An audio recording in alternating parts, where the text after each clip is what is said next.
Hello folks! In today's video, I'm going to show you in details how I prep and reroute my dolls. The reason I do a separate video on this topic is because I want to skip that process in my repaint videos, which would make things a bit more easier for me. It's also a bit of a tutorial, so maybe this will answer questions. I chose Frankie and Laguna today because they are common dolls that any beginner could find easily, but they also have unusual skin tones and unique features, making them a bit less desirable to some.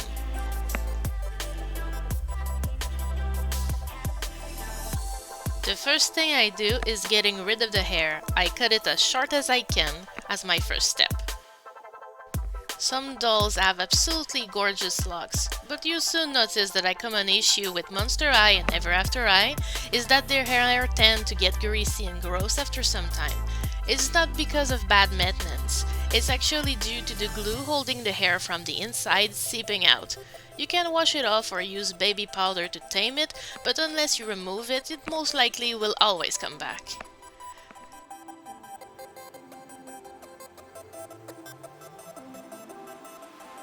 After cutting the hair, I let both doll heads rest a few minutes in boiling water using a heat-proof mug.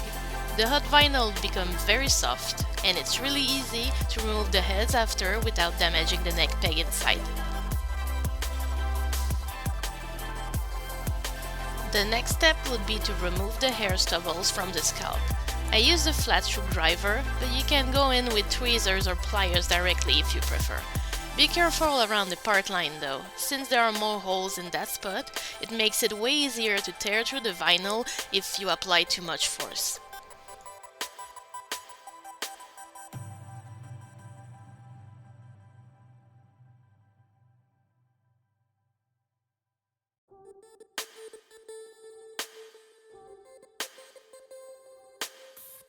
After that is done, I go through the neck hole to remove the stubbles and remaining glue in chunks. Some dolls are easier to work with than others, and I guess fortunately for this video, but unfortunately for me, this Frankie was giving me hell and my wrists were crying in pain, so I decided to use another trick. Using an artist's knife, I sliced open the back of the head horizontally to get the remaining hair out. And well, you can clearly see why she was giving me a hard time. If you are planning on making wigs for your dolls or gluing hair on the head, you can use that method all the time. But for rerouting, this is not ideal. Don't worry though, we'll fix that.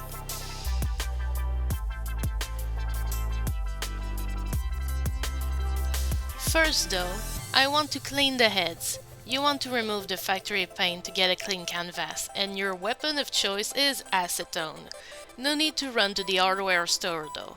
Maybe you can find what you need at the dollar store. Some brands of strong nail polish remover are pure acetone, or very close to it. Mine's 98%.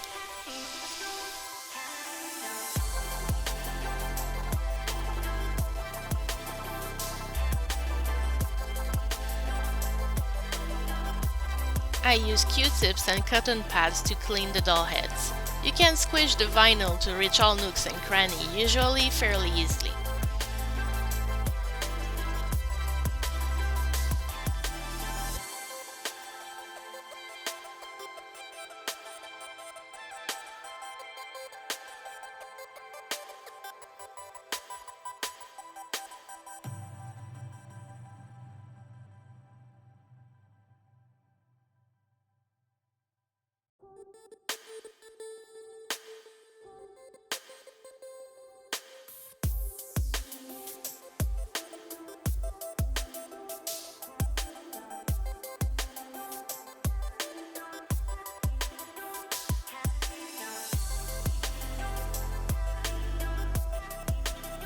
To fix the scalp, I decided to sew it shut. Again, if you are planning a wig, you could get away by just gluing it with super glue. We will reroute this girl though, so I want the patch up to be sturdy.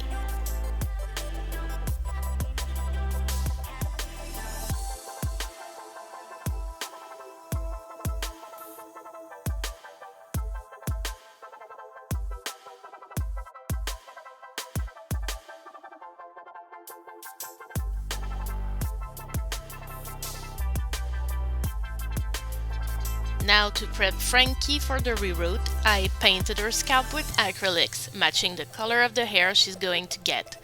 This simple and easy step can make the hair look fuller once rerouted by camouflaging spots that could be visible through the fibers.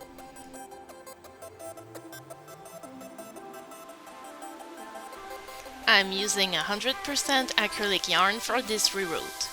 You want to measure the strands to be twice as long as you want the hair to be, as we are going to fold them in half. Then, I take time to separate the strands of yarn to make it more manageable.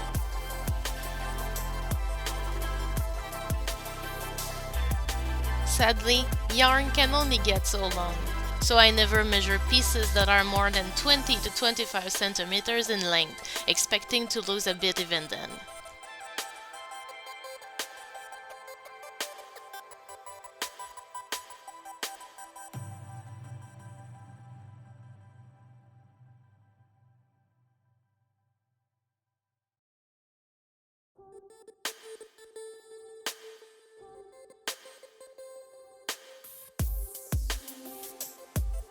I then take my rerouting tool, which has a needle with its eye cut in an angle, fold the hair around my finger in half, slide it in the tool, and then plug it in one of the holes on the head.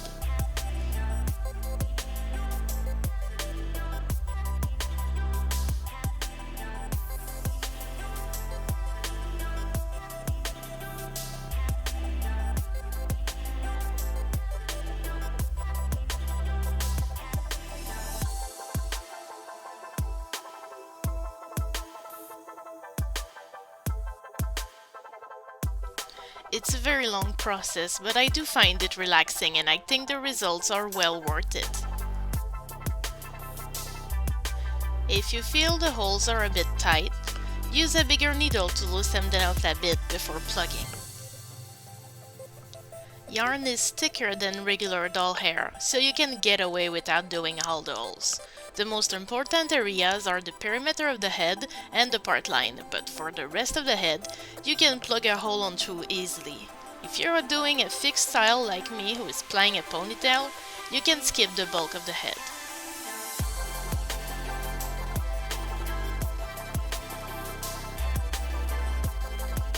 Here, just showing you how sturdy the repair job I did on the head was.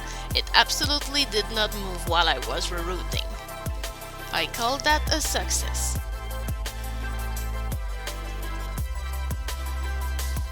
Here, I've marked the sections when I want her bangs to be. Since this doll did not have any, I'm going to punch a new row of holes in the front using my big needle.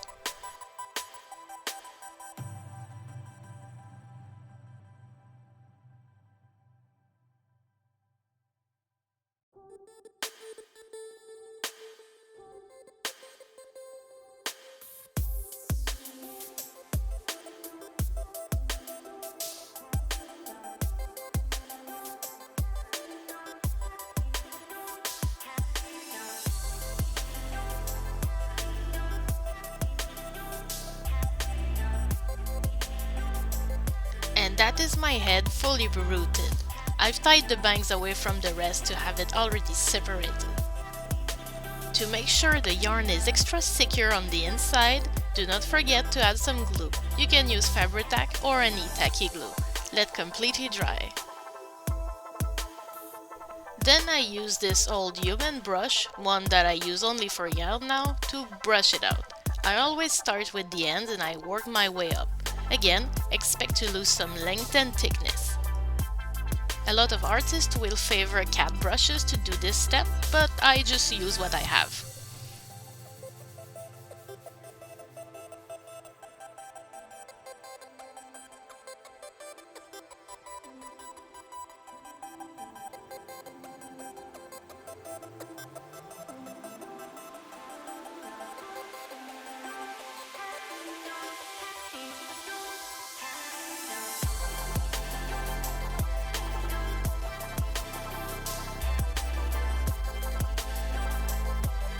After my first pass with the brush, this is what it looks like. It's loose and fluffy, even if you can see still a bit of the original texture. Some might brush more, but this is where I actually start flat ironing. You want to press hard and pull slowly. Basically, I will do the whole head, alternating flat iron and brush until I am satisfied. I'm often asked how I get my yarn this long, and this is how I do it, really, there's no secret.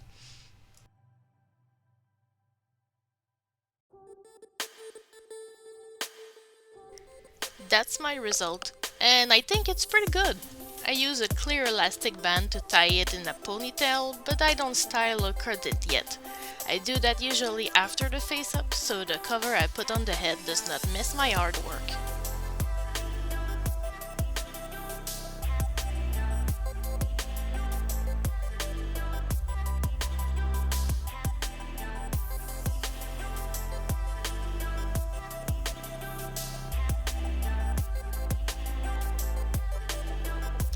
Then to form the hair burrito, as Dollightful would say.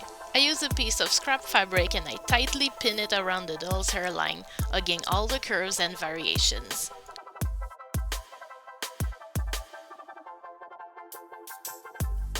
I usually do a loose knot on the end of the fabric or I tie it with a large elastic. Now on to the doll bodies. The next thing is quite obvious, but I'm still gonna go for it. Laguna has fins on her arms and hands, and if you don't want them, you can take a sharp blade and remove them. Like me with my trusty artist knife. Remove them carefully, just don't do like me, don't place the blade towards yourself, just in case.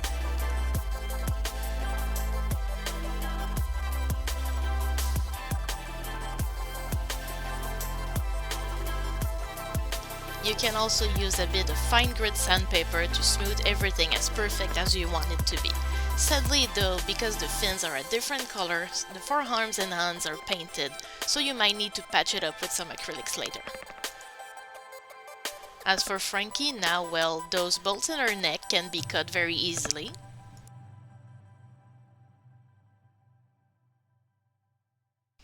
Then, like with all dolls of this kind, you can also gently scrape the plastic seam lines to make them smoother.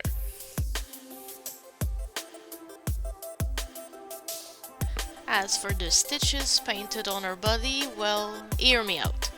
Do not use acetone. Acetone is strong, and it will melt the plastic used to make the doll bodies.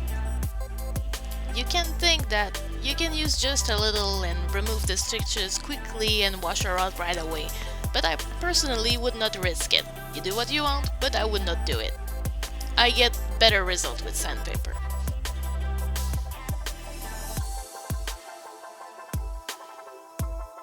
Sanding the body is also a step I'm doing most of the time. I use very fine grit sandpaper. If I want to remove molded details though, like their underwear, I will use something more coarse, like a nail file, and finish with fine grit sandpaper to make sure everything is smooth. Why I do that? Well, because it creates an ideal surface for things like sealant, paint, and pastel to grab onto better. I think it's a must if you want to blush the body or paint it. Just make sure you wear a mask and protect your lugs while sanding, as small particles can irritate your hairways. Once it's all done, you can call it, well, done and prime the doll with sealant like MSC and start the fun part. Though today I will add an extra step because I need this doll to have a natural skin tone, so I will paint her. For Frankie today, I will use acrylic paint. I mix my own, using white, a shade of yellow, and a tiny bit of red. You can change the color using only pastels, but it's kind of hard, and you might need really good pigment and a bit of color theory to pull it off. I did it in my Violet video last year. If you are interested, I'll put the link in the iCard. You could use a plastic dye like Red Dye More, but you can only go darker with this kind of method.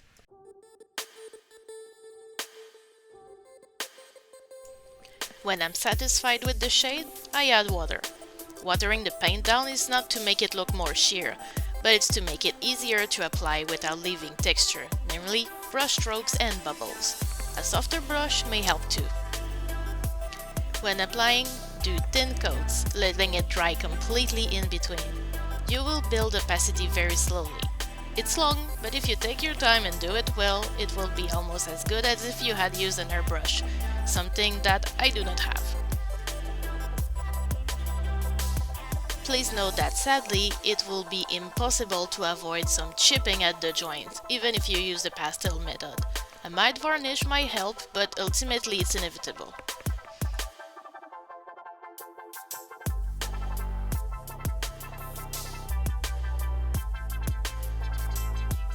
I think it looks really good. Though if you find some textures and hairs on the paint, do not panic. You can gently remove them with fine grit sandpaper and just paint over them. If you remove it with your nails, for example, though, the strong edge of the paintless spot might stay visible when you'll paint over it. You might want to avoid that. And that, my friends, concludes my tutorial. If you have any questions, please ask away in the comments below. Before we go though, there's one last thing I want to talk about, and that's the dreaded Mr. Super Clear. First thing first, there are two types of Mr. Super Clear, or MSC for short. You can use both to repaint dolls. There's the UV cut flat and the matte. I'm gonna tell you right now, both are matte finish and both can work on dolls. The UV one has an additional protection against sunlight though if you fear yellowing. I've used both and I've personally have had no issues so far, but other artists might have a different experience. I do prefer the UV one though, but that's just personal preference. I feel it gives me just a bit more to draw on with pencils. Now, as for MSC being finicky, well, that's true. The sealant is best used in temperatures between 18 to 28 degrees Celsius and when humidity is low. I am Canadian, so obviously I make it work, and that even in winter. I will wait for days when humidity falls under 65% ideally, and I will warm the can against my body heat by tucking it in my shirt before using. It's uncomfortable, but safe. Please do not put any aerosol can near a source of heat ever. This can be actually dangerous. When you want to use it, shake the can well before spraying and do thin layers. Let dry approximately 20 to 30 minutes between layers. Now, if you have trouble finding MSC where you live, you can try Amazon. But if that's too expensive, my advice is to look at hobby stores, gunpla stores, and places where they sell miniature models. I buy mine in a physical store in my city, and it's really not that expensive at all. As for alternatives, the names I hear the most often are Citadel Purity Seal, Tamiya, and Testor's Dull Coat. I have not tried them personally though, so I cannot vouch for how well they work. You can also try diluting liquid matte varnish and applying it with a makeup sponge carefully or an airbrush, but I am unsure how well this would work with watercolor pencils. And the last thing I want to address is, well, safety. Please, when using an aerosol sealant, protect your lungs. Go outside, wear a mask. The hazard is real. MSC is basically sprayable resin. This is plastic that can enter your airways. Your health is most important, my friends. I'm done for today now, folks. But as a reward for sticking with me, here's a little sneak peek. That Frankie we prepped today is becoming Princess Solar Jupiter, and she should be out really soon on my channel. And that's the end of the video. Please like, comment and subscribe. I'm so close to 1K followers and I'd love to reach that milestone soon. In the meantime, stay safe.